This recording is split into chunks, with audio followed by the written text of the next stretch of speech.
Ah, good morning and happy hump day, folks. So, man, it's gotta be like a combination of like several things because it's almost 20 afternoon as I'm recording this.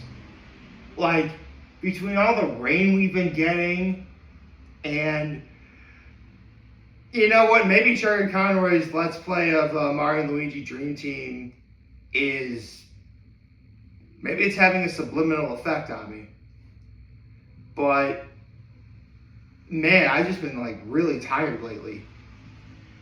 Thankfully though, it's not my low. My low is okay. So yesterday when it rained, you saw my outfit. I was wearing a hoodie and sweatpants. I mean, it's raining, and more often than not, when it's raining outside, you have to go outside for anything because the rain makes everything damp, and then damp means everything's gonna be cold. Like, that's why I wore it. But that wound up, when I was in here and my air conditioning was on, that was fine. But I was visiting my folks yesterday, and I was just like dying of heat. And, well, the funny thing is, when I went outside, it didn't even feel that damp outside. So, needless to say, today, I made the right decision to wear, t-shirt and shorts. Plus, it's Wednesday, and we always wear pink on Wednesdays. So that happened. What's my high?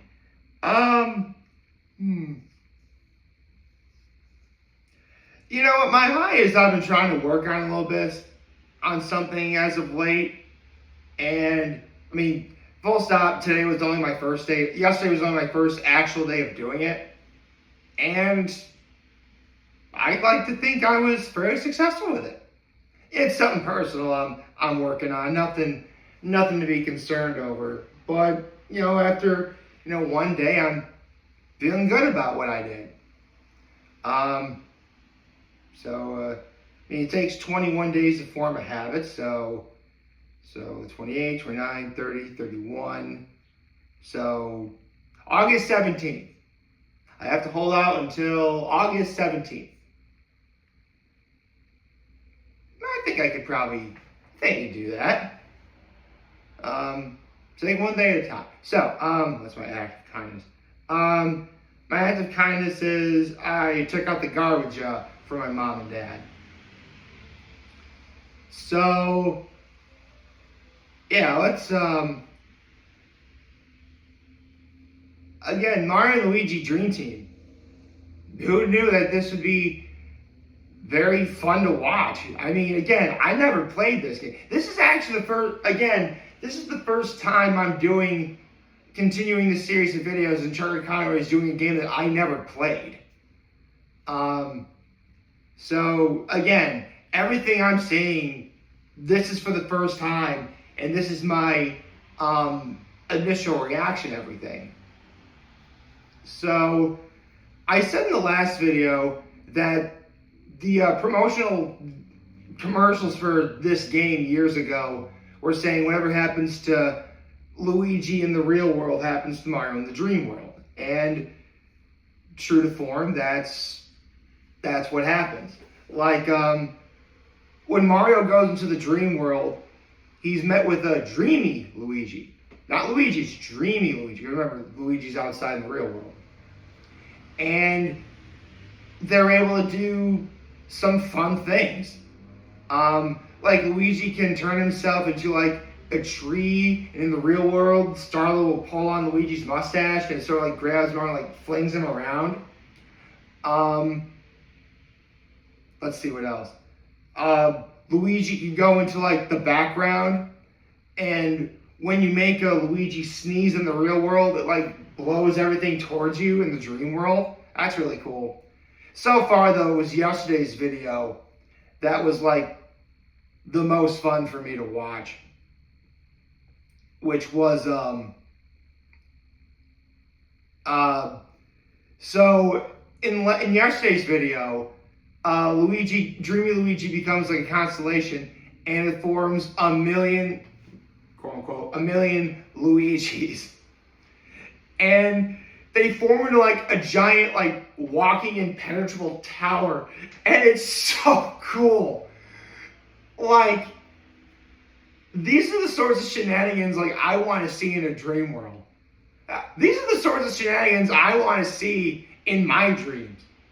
Like, just like a million of like me and then shenanigans ensue. I think that's really fun. And, story-wise, there is an objective.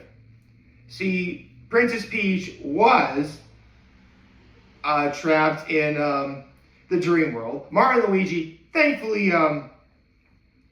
got to her. And,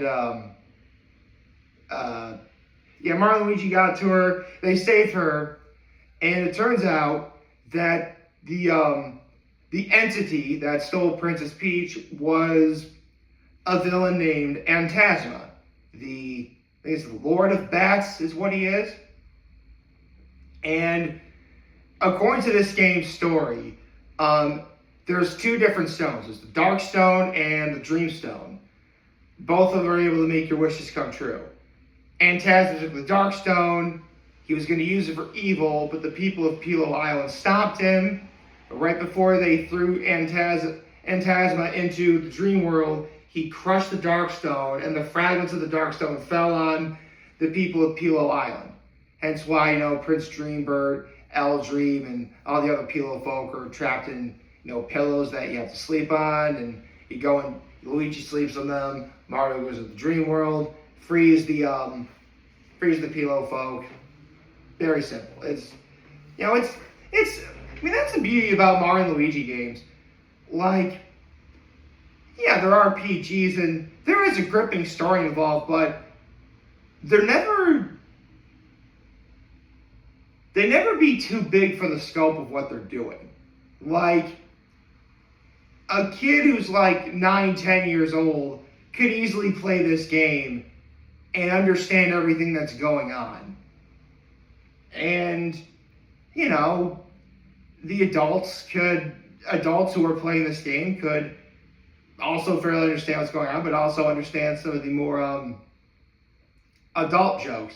There's actually one joke where this, I wouldn't call him an antagonist, but he's sort of like, he's just there to be kind of in the way of Boss Brickle, who, was trying to keep, what was he trying to keep Mario and Luigi from doing? I think it had something to do with, letting him through.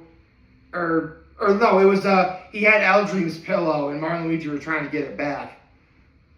And, there's this one part where Boss Brickle gets, hurt, and he's known to be a difficult taskmaster, excuse me, and a bunch of, his workers are like, "Are you okay, boss? Is everything all right? Can I have some time off?" Can I have some time off? Oh, that's funny. Yeah, it's stuff like that that works. And the battle system is actually really cool. Just like in all Mario and Luigi games, there's bros attacks. So far, 3 have been uncovered. There's a bro attack for Mario, and a bro attack Luigi, and a bro attack for Dreamy Luigi. I mean, the bro attack for Mario is a red shell. Basically, in the real world, when Mario and Luigi fight, and they use their bros attacks, if Mario's using it, he's the one who lays the final blow. If Luigi's using it, he lays the final blow. Very simple. And for the Luiginary feats. That's what they're like. Luigi interacting, Dreamy Luigi interacting. They're called Luiginary feats. So, the Luigi ball, I think is what it's called. Where Mario rolls a bunch of Dreamy Luigis into a ball and rolls over enemies. It's actually really cool. Again, that's what's fun about Mario and Luigi. well, they're RPG games. Like, they're fun, but they're also like simple. And just as Mario and Luigi get to Peach, I mean, come on. There's only one person who's qualified to kidnap Princess Peach on any given basis. And that is Bowser. So you have your first Bowser fight at this point in the game. And here's the thing. Like, Phantasma combines with Bowser, but Dreamy Luigi combines with Mario, because that's how it works in fights.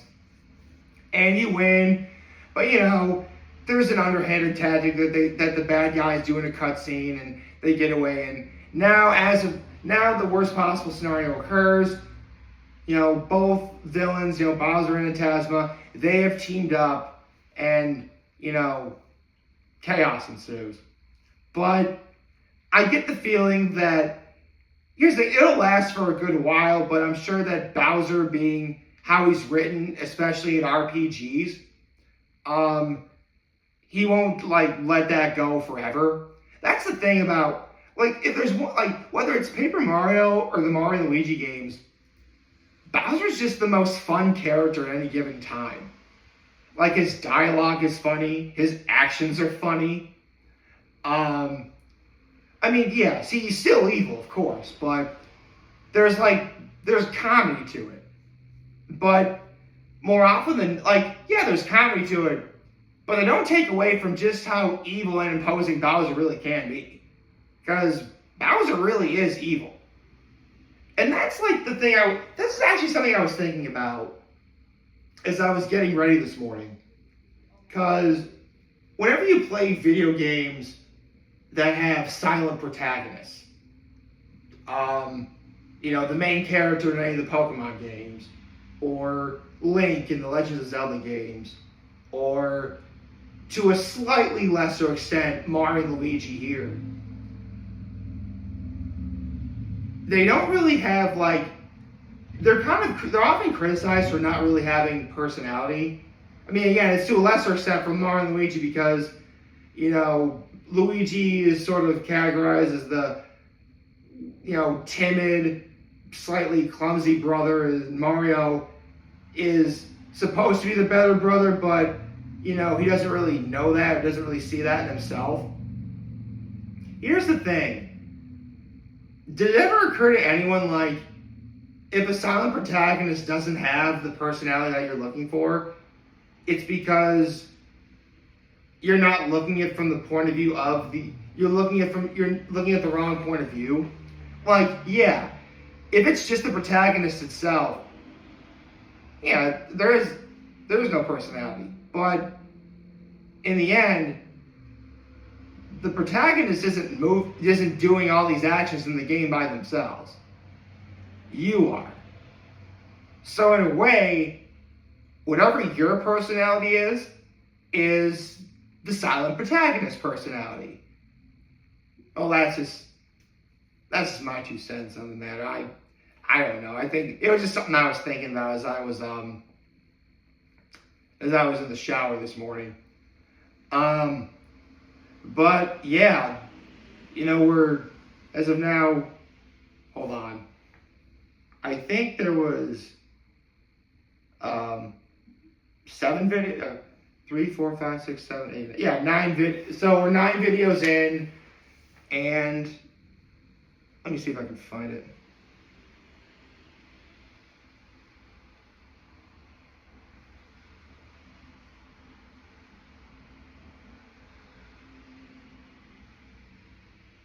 Here we go.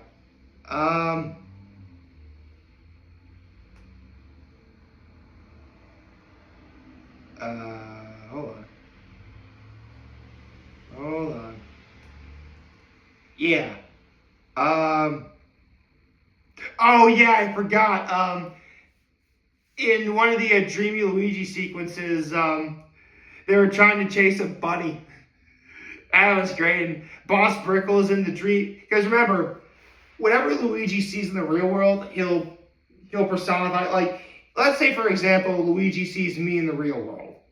it's possible that when he goes in the dream world, he'll see me again with possibly the same or a slightly different personality. And it happens with Boss Brickle here, and he's trying to chase a bunny, and he dresses up as a giant carrot to try and get to the bunny. Yeah, man, these are the shenanigans I look forward to seeing in, Mario and Luigi games. These games, I mean, they never take themselves too seriously.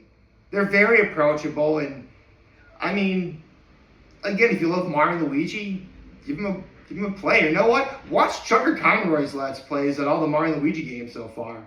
He's done Superstar Saga, he's done Partners in Time, he's done Bowser's Inside Story, and he's doing Dream Team now. As someone who's actually seen all three of his Let's Plays of each of those games, I mean, there's some continuity, but it's not, crazy. There's not a crazy amount of it. Like, it's there for it's there for longtime fans to notice. And that's about it. Like, this isn't like when you watch a Marvel movie, a new Marvel movie, and you have to be like, okay, you need to watch these other Marvel films to get what's going on in this one. No. For the most part, you really could play any of the Mario and Luigi games, and you wouldn't miss a thing. Save for a couple things, but it's not often that it's that integral to the story. I mean, I guess Bowser's Inside Story would be the biggest culprit of that, in terms of you probably should play the other two games before you play Bowser's Inside Story, but that's Bowser's Inside Story. This is Mario and Luigi Dream Team, and honestly, this is a fun Let's Play so far. Hope you like this video. If you like, subscribe to YouTube channel, follow social media. As always, I'm your own. This video, probably guys watch your video. It'll be a wonderful Wednesday. I forgot. Why do I always forget the day of the week? Oh my gosh. And remember, guys, I want to talk to you, to let news back. Take care and make good choices. 607 all day, baby.